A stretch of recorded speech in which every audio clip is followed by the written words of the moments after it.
15 दिनों से 1 महीने के अंदर सीओ और दरोगा दोनों को सस्पेंड होना पड़ेगा। मैं जिंदा हूं तो कोई नहीं रोक सकता। पप्पू यादव जिसके पीछे पड़ जाता है उसको भगवानों नहीं बचा सकता। इसको इस डहरिया को न्याय दिला दीजिए, ये पैर पकड़ते हैं। नमस्कार, आप देख रहे हैं आकाशवाणी न्यूज। मैं हूं आपके साथ आशीष कुमार सिंह। अभी हम छातापुर प्रखंड के डहरिया में है, जहां बीते दिनों हुए अतिक्रमण खाली में जो परिवार बेघर हुए थे उनके परिवार से मिलने के लिए जाप सुप्रीमो पप्पू यादव पहुंचे हैं।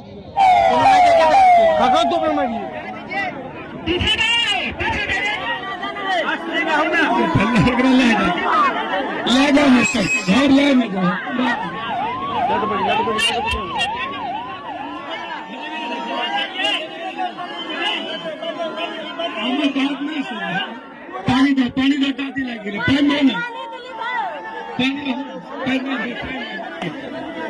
हमार बात तो सुनिएगा,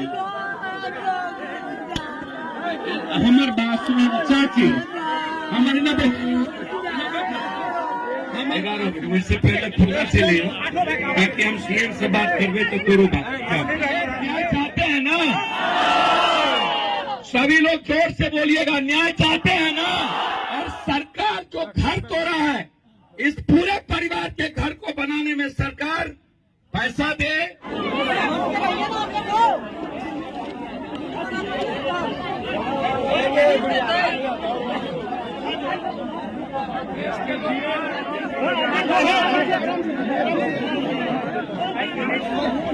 वगैरह जूता पहनने से पकड़ना रहा वगैरह जी।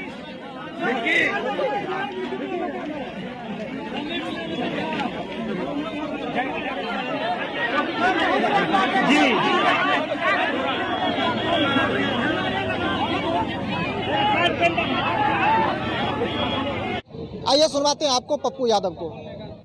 जब हम यहाँ के लगातार वीडियो देख रहे थे, हमें आश्चर्य हुआ। मैंने डीएम साहब से कहा, डीएम साहब ने हमसे कहा कि सर, मैंने आदेश दिया था जमाबंदी के सवाल पर कि जब तक मेरा कोई निर्णय नहीं होता है तब तक वहां कोई कार्रवाई नहीं होगी। फिर मुझे आश्चर्य है कि ये कार्रवाई हुई कैसे, जब तक मैंने उन्हें किसी दूसरे जगह, ये किसी व्यक्तिगत, यहाँ बहुत सारे जनप्रतिनिधि भी यहाँ पर हैं, और मुझे आश्चर्य है, मुझे डीएम क्या कहा आपको सोच के आश्चर्य होगा कि उस इलाके के जितने दबंग और बड़े लोग हैं वह इस घटना के पीछे उनकी भूमिका है, और ऐसे लोग ही गरीबों पर गिद्ध दृष्टि डाली रहती है। अब ये जो 45 डिसमिल जमीन है, जो कि कम से कम मेरे ख्याल से 10 कट्ठे के लगभग ये जमीन है, 10 कट्ठा जमीन का मेरे ख्याल से अभी इस रोड के बगल में मैं जो समझ रहा हूं कि कम से कम 25 लाख रुपया कट्ठा, यहां 20 लाख जरूर होगा। यदि मैं उस हिसाब से भी जोड़ूं तो करोड़ से ऊपर चला जाता है, और करोड़ रुपया तो इस जमीन की दाम हुई। इस करोड़ रुपया के बाद इस जमीन के पीछे की जो वैल्यू, जो लोग अपनी जमीन की वैल्यू बढ़ाने की तबाह कर दिया, क्या उनको ये समझ नहीं आई कि आगे भी उसी का परिवार, उसी का खून, उन्हीं के लोग, उन्हीं के अपने, उन्हीं के रिश्तेदार लोग हैं। मैं डीएम साहब से जब बातचीत की, हमने पूछा हुआ कैसे, आप हमको बताइए।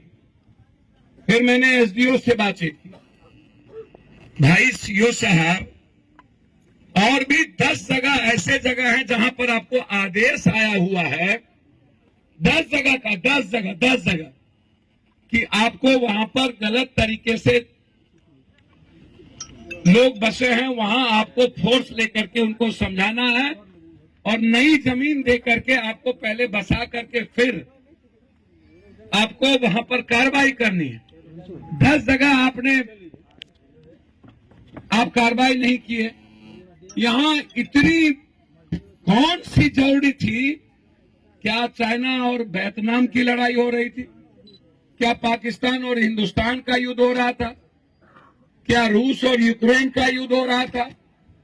या कौन सी ऐसी जरूरत और आफत आ गई, सरकार का कौन सा आदेश था, जमाबंदी लगातार डीएम के कोर्ट में थी, एसडीओ ने कोई आदेश नहीं दिया, आप कौन से ऐसे आदेश पर, सीओ साहब जी, आपके पीछे कौन कौन लोग हैं, आप यहां से लेकर के ऊपर तक आपने मैनेज किया।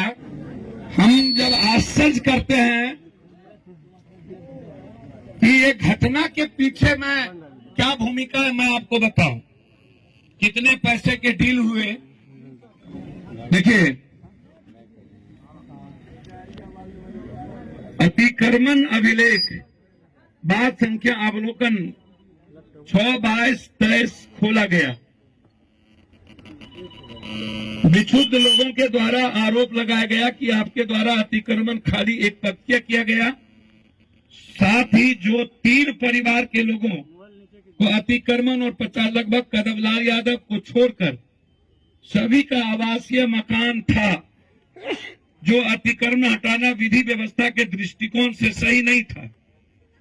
डीएम ने मुझको और भी बातें कही और एसडीओ साहब से मेरी जो बातचीत हुई, आपके द्वारा किस परिस्थिति में अतिक्रमण के बाद चलने, अतिक्रमण खाली कराने, पुराने जमीन के रिपोर्ट को ही सही माना गया, आपके द्वारा पुनः अद्यतन नापी क्यों नहीं की गई, पुराने कर्मचारी की नापी को ही सीओ साहब आपने सही क्यों मान लिया।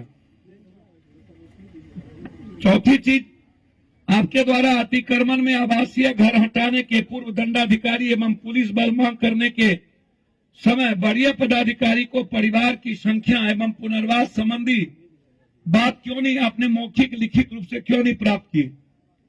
आपके अंचल में लगभग 15 मामले लोग जन शिकायत के अतिक्रमण से संबंधित लंबित है, आपके द्वारा उक्त बाद में इतनी तत्परता क्यों की गई।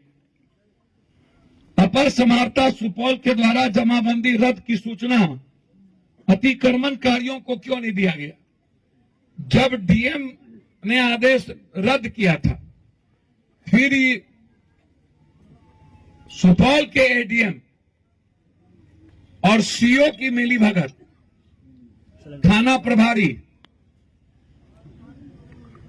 ये 3 व्यक्ति और पूरा का पूरा जो छातापुर के बड़े और दबंग लोग हैं, लगभग 11 लोग, जिनका नाम मेरे मोबाइल पर है, जिसमें सभी दल के लोग हैं और मेरे लोग भी हैं।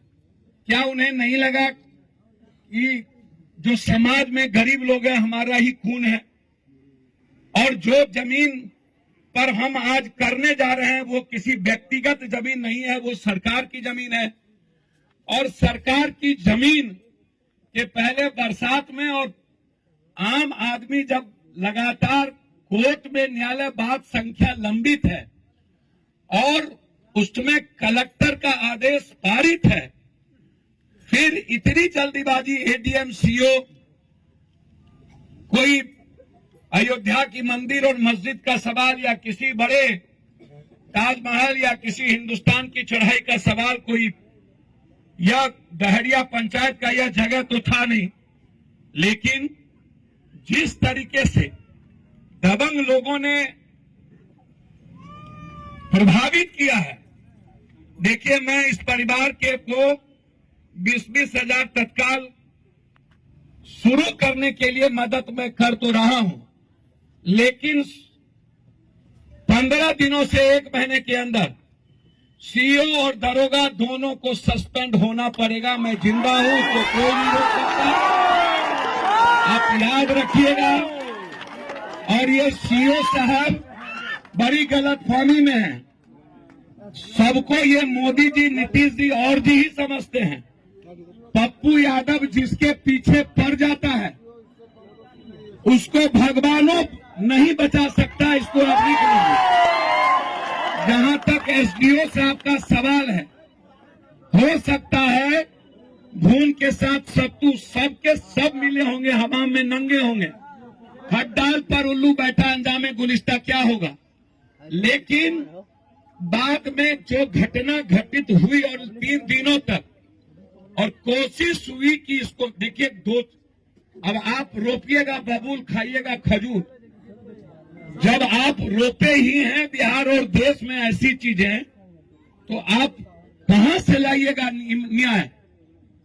एसडीओ साहब हो या कोई साहब हो, हम किसी के बारे में ईमानदारी नहीं कहते हैं। जब अपना ही घर खराब हो जाए तो फिर हम किसके सहारे जिएंगे? क्या आप न्याय चाहते हैं ना? सभी लोग जोर से बोलिएगा, न्याय चाहते हैं ना? ये गलत हुआ है ना? सीओ पर कार्रवाई होनी चाहिए ना? थाना प्रभारी पर कार्रवाई होनी चाहिए ना? और सरकार जो घर तोड़ा है, इस पूरे परिवार के घर को बनाने में सरकार पैसा दे, चाहे इंदिरावास से, चाहे घर बनाने के लिए ये मांग हो। जस्टिस फॉर डहरिया या टोला अभी से शुरू हो। हम आश्वस्त करके जाते हैं कि कल शाम तक आपको कोई ना कोई कार्रवाई मिलेगी। अभी तत्काल उसके हाथ में मदद करके जाता हूं और 1 महीने का पूरे ऑटो परिवार को राशन आएगा। इनको छूने के पहले अब पप्पू यादव को छूना पड़ेगा। इस विश्वास के साथ मैं अपनी बात खत्म करता हूं। जाप सुप्रीमो पप्पू यादव ने क्या कुछ कहा आपने सुना। इस खबर में फिलहाल इतना ही, और सारी खबरों को देखने के लिए बने रहे आकाशवाणी न्यूज के साथ। सहयोगी सुमित के साथ आशीष कुमार सिंह। साई हॉस्पिटल, चुन्नी, Chhatapur, ward number 1, Supaul. Mobile number 7061509641 और 7042806778।